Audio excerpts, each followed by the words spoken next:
Jéssica, depois de muito tempo, depois de uma novela no final do ano, finalmente o UFC conseguiu marcar uma luta para você. Como é que está sendo essa preparação, lidando com todos esses contratempos que você teve que lidar no final do ano? Bom, graças a Deus, né, eu tenho uma equipe muito bem preparada, né, apesar de todos esses contratempos que a gente teve, né, agora no final do ano, de ter ido para lá, a luta ter sido cancelada em cima da hora e eu não ter conseguido lutar. Mesmo assim, o foco continuou o mesmo, né, porque se eu não lutasse agora, provavelmente eu lutaria com a Joana em abril ou em julho, então o treinamento teria que continuar e estaria muito bem preparada para a luta, né, mas graças a Deus o UFC atendeu os meus pedidos e fechou mais uma luta antes do cinturão. E agora é só trincar os dentes, fechar a mão e ir pra cima. O nome da Angela Hill apareceu também no final do ano, só que ela estava envolvendo problemas na volta para o UFC, questão da usada e tudo mais. Desde então, você já começou a focar nela e já imaginando que poderia ser ela, estudando o jogo dela? Sim, a gente imaginava, né, que o UFC poderia colocar ela, né, mas tinha esse problema da usada. E aí o UFC ofereceu essa mesma data, né, agora, dia 4 de fevereiro, para ela lutar. Ela disse que não poderia lutar porque tinha alguém da família que ia fazer uma cirurgia, alguma coisa do tipo. Então meio que eu dei uma descartada na hipótese. Mas aí com o UFC, a galera do UFC tentando encontrar outra adversária e eu não conseguia enxergar nenhuma outra para lutar comigo. Aí eu falei, provavelmente eles vão diminuir esse prazo aí da usada e vão colocar a Angela Rios mesmo, porque eles não querem colocar qualquer menina, né? E eu também não quero qualquer menina, né? Eu quero alguém que seja guerreira, que seja forte, ainda mais a Ângela que está vindo do cinturão do Invicta, né? Então é uma prova maior de eu chegar lá, vencer essa luta e mostrar que eu posso sim disputar o cinturão e posso ser campeã da categoria. Como que você enxergou essa situação da usada? Porque na única vez que eles fizeram isso foi com o Brock Lesnar e acabou gerando uma polêmica, que ele depois ele foi pego por doping. Você aceitou tranquilo essa decisão do UFC de livrar ela desse prazo de 4 meses para a volta ao UFC? Você ficou um pé atrás? Bom, eu não fiquei assim muito com o pé atrás porque o Invicta, né, também hoje faz parte do UFC, né? Eu acho que provavelmente eles também façam um exame de doping. Então, eu não fiquei tão preocupada por causa disso. E se ela tiver com alguma coisa no corpo, isso aí não vai fazer muita diferença não, porque eu acho que o que vale é você fazer um bom trabalho, um trabalho bem feito, chegar lá com vontade. Eu acho que a minha vontade de ganhar é maior que a dela. Então, acho que isso aí não vai impedir, nem vai atrapalhar em nada. Quando ela esteve no UFC, ela era muito nova no MMA, ela teve mais derrotas do que vitória, acabou saindo, foi pro Invicta e está voando lá, né? Venceu várias lutas, ganhou o cinturão. Você acha que ela evoluiu muito desde que saiu do UFC ou você acha que ela venceu mais lutas porque ela pegou adversários mais fracos? Bom, eu acho que sempre tem uma evolução, né? Quando a gente vem de tantas vitórias seguidas como ela tá vindo, né? Sempre tem uma evolução. Mas tem aquele que é também de tipo, nossa, eu sou muito boa, eu sou uma campeã e eu tô vindo de muitas vitórias, então isso sobe um pouco a cabeça. E pode ser que ela entre muito confiante demais e isso atrapalhe ela também. Mas eu também estou em constante evolução, né, no UFC. Cada luta que eu faço de um jeito diferente. Muitas pessoas pensam que eu sou muito graduada, eu não sou. Eu sou faixa roxa de jiu-jitsu, agora que eu peguei a ponta azul escura de Muay Thai, sou marrom de kickbox. Então tenho muito chão e muita estrada pela frente ainda, assim como ela. Então, eu acho que vai ser uma grande luta. Eu nunca entro pensando que a minha adversária não é tão boa, mas eu acho que ela evoluiu sim bastante, mas ela tem as falhas, né? E é onde a gente está trabalhando em cima para chegar lá e fazer um bom show e nocautear, né? Pelo menos no segundo, no primeiro ou no segundo round. Você acha que as falhas dela são mais no jogo em pé, mais no jogo de chão?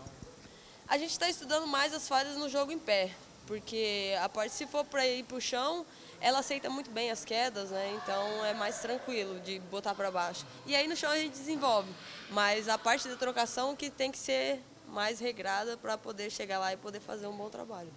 Ela está voltando para o UFC como campeã do Invicta. Essa luta não vale o cinturão do Invicta, né? Mas você acha que você vai ser a campeã não oficial do Invicta, ganhando dela aqui no UFC? Ah, com certeza, né? A gente já tem até um planejamento aí para o final dessa luta, se sair vencedora. A gente tentou pegar uma cópia do cinturão do Invicta. E aí eu vou pôr na cintura, vou falar, aí vou desafiar a Joana e falar assim, aí Joana, o do Invicta já é meu, agora eu quero o do UFC.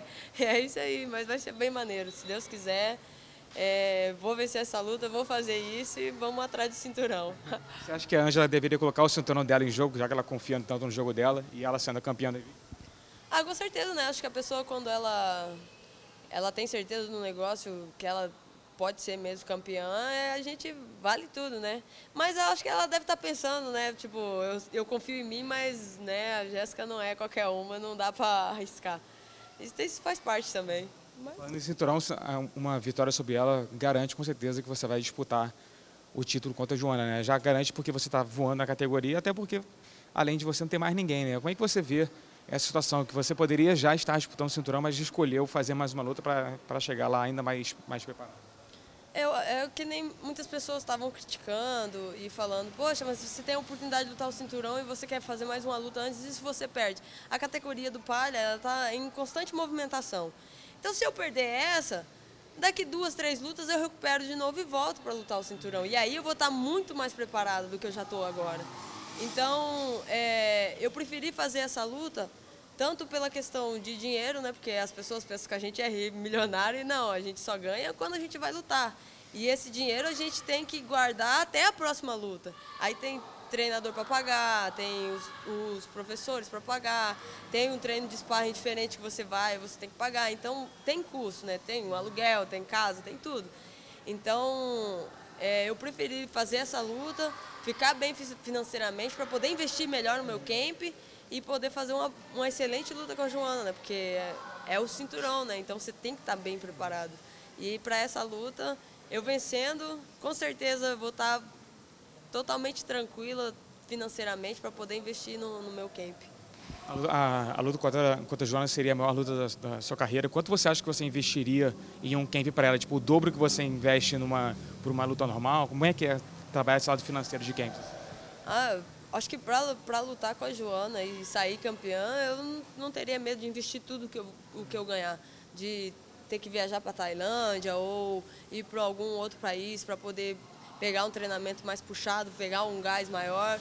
Eu acho que o investimento ele vale a pena se for por um bem maior e uma coisa maior lá na frente, né? O cinturão, se eu vencer o cinturão, aí vai ter muitos e muitos reais depois para a gente poder investir bem melhor na carreira. Você e a Joana tinham uma relação boa, né? Tinham o mesmo empresário, mas chegaram a treinar juntos uma vez. Como é que é essa relação hoje, já que ela não trabalha mais com o mesmo empresário, ela mudou de equipe, tudo mais, imagino que não tenha mais tanto contato entre vocês? Quando eu desci para a categoria do 5-2, ela já ficou estranha comigo, né? Acho que ela meio que já falou assim, poxa, a Jéssica vai me dar um trabalho lá na frente. Mas assim, a nossa relação virou uma relação profissional, né? Acabou que a gente não conversa mais, a gente não se fala mais. E ela trocou de empresário, né? Eu acho que o que deixava a gente mais perto uma da outra era o empresário, né? Como ela trocou de empresário, mudou tudo, aí acabou que essa relação que a gente tinha virou só profissionalismo. Mas eu respeito muito ela, né? Ela é uma lutadora incrível, né? Tem feito muita história aí no UFC na categoria dos palhas. Mas eu acho que está na hora de eu fazer essa história mudar, né? Ela está vencendo demais, está na hora de alguém tirar ela dali e trocar a roda gigante, né? Senão... E como é que você tira a Joana de lá? Bom, não ter medo. As outras adversárias, elas vão para cima, mas chega uma hora elas ficam com medo. Não, se você tem gás suficiente para ir para porrada, vai para porrada. E eu sou assim, eu vou enfrentar ela de frente, não preciso respeitar ela. Eu vou fazer que nem o Code fez com o Dominick Cruz. Vou ir para cima, vou impor meu jogo, vou dançar em cima dela. E se ela der o máximo dela, eu vou dar mais ainda do meu. Eu acho que a brecha da Joana é esse queixo frouxo que ela tem, né? Então, se a Claudinha e a Caroline conseguiu dar vários knockdowns nela, a Caroline conseguiu até quedar ela, né?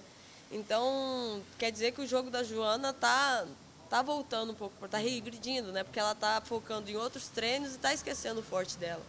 E isso aí é bom, né? Abre várias brechas ali pra gente poder trabalhar bem. E se a Claudinha com jab conseguir dar um knockdown, eu com direto eu mato ela.